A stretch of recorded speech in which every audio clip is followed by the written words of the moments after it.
안녕하세요. KMS 테크놀로지 김상무 이사입니다. 오늘은 악명 높은 보안 취약점의 실사례를 바탕으로 어떻게 보안 취약점을 대응하는지에 대한 방안에 대해서 설명드리는 시간을 갖도록 하겠습니다. 본 오프닝에서는 대략적인 보안 취약점 동향에 대해서 설명드리고요. 뒤에 세 가지 세션을 통해서 여러 가지 방법을 통해서 보안 취약점을 대응하는 구체적인 사례와 방법론을 설명드리도록 하겠습니다.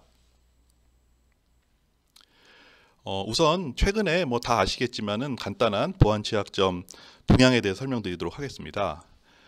사실은 조금만 관심이 있으시면은 다양한 보안 취약점 사고들을 신문에서 쉽게 보고 계실 거로 예상하고 있습니다. 대표적으로는 작년 말에 사실은 연말에 크게 사고가 났었던 log4j의 보안 취약점을 들 수 있겠습니다. log4j라는 오픈소스는 굉장히 유용한 오픈소스입니다. 그 자바 기반의 여러 가지 프로그램을 짤 때 소프트웨어 필요에 의해서 로그를 남기는 기능이 필요한데 그런 기능을 구현해 놓은 오픈소스인데요. 여기서 악성 코드를 리모트에서 실행할 수 있는 취약점이 발견돼서 작년 연말에 IT 종사자들이 빠른 대응을 하기 위해서 굉장히 바쁜 연말을 보냈습니다. 또한 불과 며칠 전에는 log4j와 비슷하게 spring4shell이라는 스프링 프레임워크에서 많이 사용되고 있는 관련된 오픈소스에서 비슷하게 리모트에서 악성 코드를 실행할 수 있는 또 보안 취약점이 발견돼서 이거를 대응하기 위해서 급하게 또 IT 업계가 분주하게 움직인 적이 있습니다. 이런 것들이 뭐 최근에만 벌어지는 건 아니고요. 여러 가지 많은 사례들이 뭐 매달 발생하고 있고요. 이런 것 중에서도 이제 굉장히 빠르게 대처함으로써 잘 방어하는 경우도 있는데 의외로 피해가 굉장히 커지는 경우도 많이 있습니다. 2017년도에 미국의 신용평가사 에큐팩스에서는 이 회사 같은 경우는 이제 본 회사의 웹페이지를 아파치 스트러치라는 걸 기반을 통해 가지고 운영하고 있었는데요. 여기에서 치명적인 오픈소스의 취약점이 발견되었습니다. 그런데 아쉽게도 이 회사 같은 경우는 오픈소스에 대응하는 방법을 구축해 놓지 않았기 때문에 오픈소스의 취약점이 발견됐음에도 불구하고 60일 동안 거기에 대응을 하지 않고 있었습니다. 그 사이에 그런 취약점을 발견한 해커들에 의해서 에큐팩스의 고객 정보 1억 4,300만 개가 외부에 유출되고 그런 치명적인 실수를 통해 가지고 이 회사의 CEO가 사임하고 회사의 주가가 절반 이하로 폭락하는 커다란 어려움을 겪었습니다. 이런 오픈소스의 여러 가지 사건, 사고들은 뭐 매일매일 신문을 보다 보면은 심심치 않게 보게 되는데요. 그런 이유는 다양할 수 있습니다. 최근에 뭐 IoT 장비들도 늘어난 것들도 있고요. 그 다음에 여러 가지 이제 환경 자체가 소프트웨어라든지 클라우드, IoT, 블록체인 다양한 소프트웨어 기반의 어떤 경제 활동이 활발하게 되면서 여러 가지 보안 취약점을 공격함으로써 얻을 수 있는 경제적 이득이 많기 때문에 좀 더 활발하게 이런 해킹이라든지 보안 취약점 사고가 일어나는 것 같기도 하고요. 또한 최근에는 워낙 이제 기술 개발이 빠르기 때문에 최신의 기술은 대부분 소프트웨어 같은 경우는 오픈 소스로 개발되고 있습니다.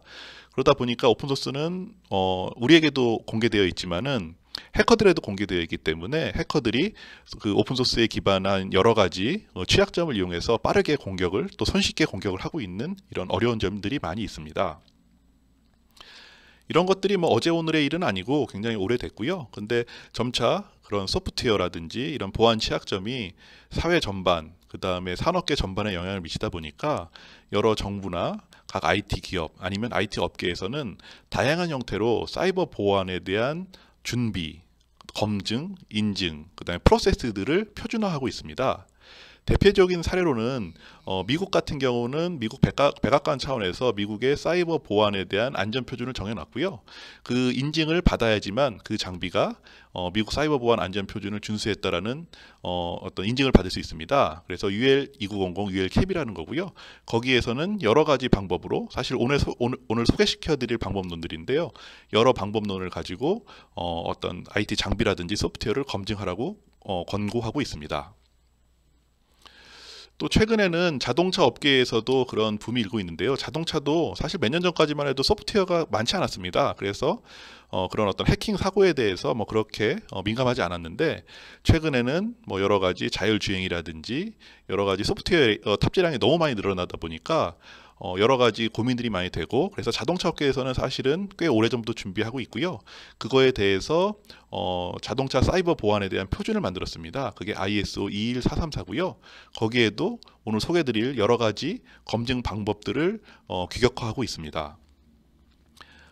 여기서 더 나가서요. 그 UN 산하의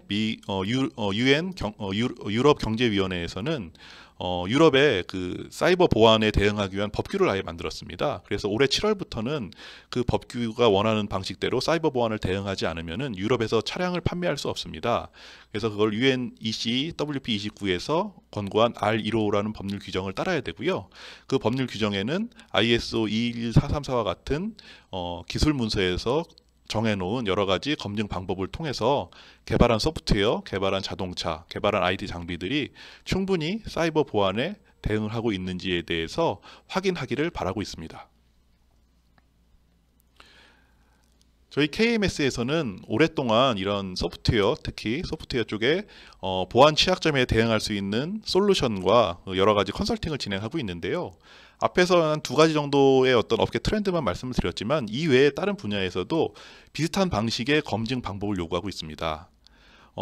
아주 기술적으로 발달을 해서 한 가지 방법론으로도 모든 사이버 보안을 대응할 수 있으면 좋겠는데요. 현재까지 그 기술 개발로는 그런 것들이 되지 않기 때문에 분류를 하고 보안 약점이나 보안 취약점을 분류를 하고 거기에 각각에 맞는 검증 방법론을 제시하고 그래서 여러 가지 검증 방법을 통해서 최대한 그 개발하고 있는 소프트웨어나 개발하고 있는 IT 장비가 사이버 보안에 대응할 수 있도록 여러 가지 방법론을 여러 개를 동시에 검증 방법에 사용하도록 여러 가지 표준이나 법규가 요구하고 있습니다.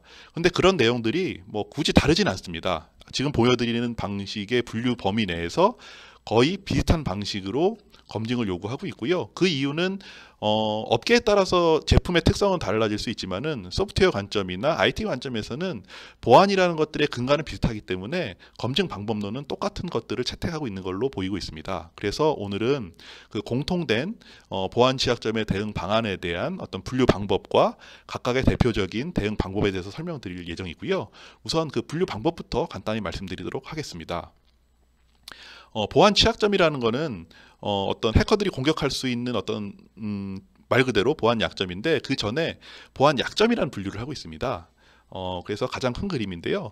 그 보안 약점이라는 것은 아직 외부에서 공격할 수 있을지 없을지 모르겠지만 그냥 소프트웨어의 설계나 구현 시에 이미 발생하고 있는 코드상의 결함이나 오류, 버그 그 자체입니다. 이거는 아직까지 외부에서 공격할 방법이 있거나 어떻게 악용할 방법이 있는지 없는지는 모르지만 소프트웨어에 이미 내재되고 있는 코드의 결함이기 때문에 사전에 준비하자는 의미에서 보안 약점부터 사이버 보안 입장에서는 대응해야 되고 거기에 적당한 방법론을 통해서 보안 약점을 충분히 대응하고 검토해야 됩니다. 그럼 보안 취약점하고는 어떻게 다르냐면요. 앞에서 말씀드린 보안 약점이 구체적인 접근 수단, 그 다음에 공격 방법을 발견하면 그게 보안 취약점으로 분류되게 되어 있습니다. 그래서 말씀드린 것처럼 가장 큰 범위엔 보안 약점이 있고요. 그 중에 구체적인 공격 방법이 있는 것을 보안 취약점이라고 부르게 되어 있습니다. 그래서 보안 약점이라는 거는 굉장히 범위가 넓긴 한데 그것도 이제 좀 어떻게 공식적으로 프로세스하기 위해서는 좀 분류 방법이 있어야 되는데요. CWE라는 게 대표적인 보안 약점의 분류 방법입니다. 그래서 꼭 이걸 따라야 될 필요는 없는데요. 전 세계 많은 표준이나 규격들이 CWE 기반으로 많이 보안 약점을 분류하고 검증 방법을 채택을 하고 있습니다. 그래서 CWE는 각각 번호를 부여하고요.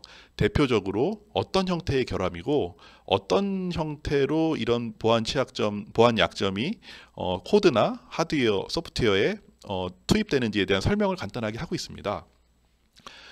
대표적인 예로 하나만 말씀드리면은요. CWE 120번 같은 경우는요.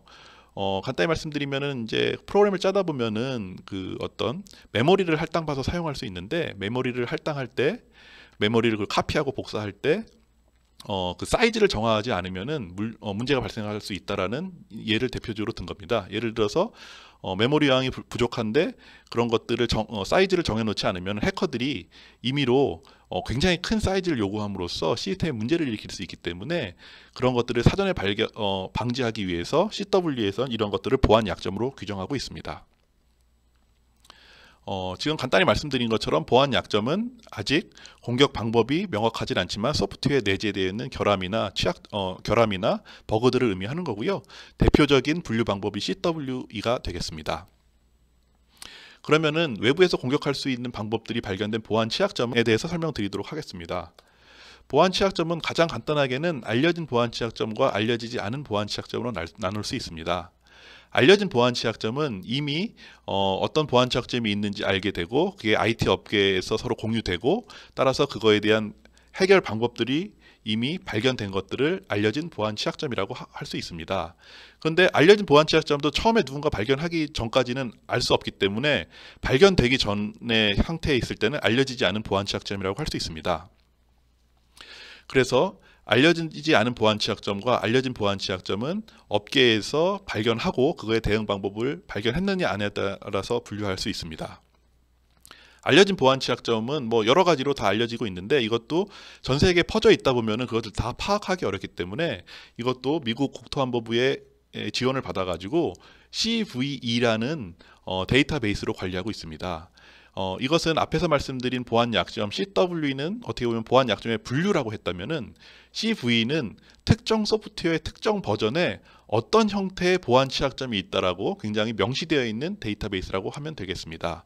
예를 들어서 앞에서 설명드린 것처럼 log4j라는 어떤 보안 취약, log4j의 CV 어떤 보안 취약점이 작년 말에 발견됐는데요.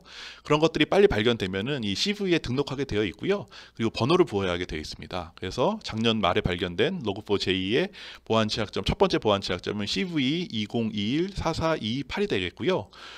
이 사이트에 들어가게 되면은 어떤 보안 취약점이고 어떤 위협이 있고 이것 대응하기 위해서는 어떻게 하면 되고 어떤 소프트웨어, 어떤 제품들에 이 보안 취약점이 심어져 있는지에 대해서 설명하고 있습니다. 그리고 불과 며칠 전에 발견된 스프링4 쉘에서 발견된 보안 취약점 같은 경우도 굉장히 업계에서 빠르게 발견해서 알려진 보안 취약점으로 등록해서 CVE-2022-22965라는 보안 취약점을 등록해 놓고 있고요.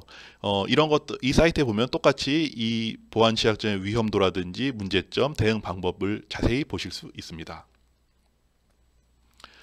지금 말씀드린 것처럼 보안 취약점은 이미 업계에 알려졌고 대응 방법이라든지 이런 것들이 알려져 있기 때문에 그런 것들을 최대한 빨리 알아내서 대응 방법을 빨리 적용하는 게 굉장히 중요하게 되겠습니다. 그래서 지금 말씀드린 것처럼 보안 약점은 아직 보안 취약점은 되지 않았지만은 잠재적인 문제점에 대해서 미리 파악하고 대응하는 거고 대표적인 분류 방법은 CW가 되겠고요.